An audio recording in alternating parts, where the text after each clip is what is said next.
бүгін Наурыз мерекесі, жыл басы, жыл тойы деп, Наурыз мерекесіне дайындықты бастағалы отырмыз, Наурыз мерекесінде дәстүрлі тағам, ұлттық тағам, Наурыз көже дайындаймыз міндетті түрде. Наурыз көжеге арнайы қыстық соғымнан арнайы сақталған сүрге, қазы, қарта және ескі мен жаңаның жалғасы деп жас малдың етін де араластырып асып, соның сорпасына Наурыз көже пісіріледі.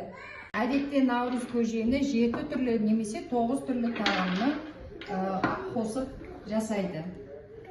Молшылық болсын, тоқшылық болсын деп дәмді дақылдар қосылады. Тары қосамыз. Сары жүгері. Сары жүгері.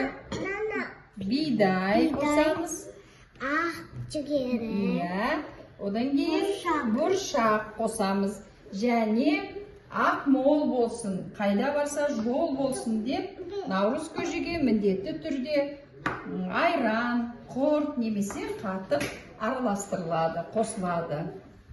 Наурыз шығыс күнтізбесінде жаңа жыл болып аталады және Наурыз деген сөздің өзі парсы тілінен аударғанда жаңа күн деген болып аударылады екен.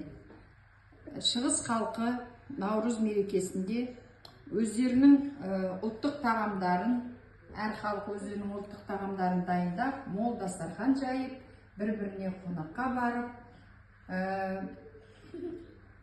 тілек айтып, жақсы алдағы жылы молшылық болсын, тоқшылық болсын, бейбітшілік болсын деп бір-бірлеріне тілек айтылады.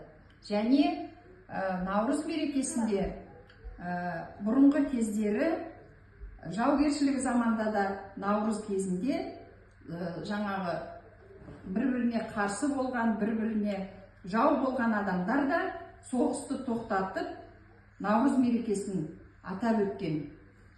Бір-біріне жақсы тілек айтып, кешіріп, сол Наурыз күні кешірімді болған. Жер көгеріп, молшылық, тоқшылық болсын деген ырымменен Наурыз көжені жасаймыз. Наурыз көже пісіріледі, қонақтарға пісіріледі, үлкен мерекелерде, Наурыз мерекесінде Наурыз көже пісіріледі екен.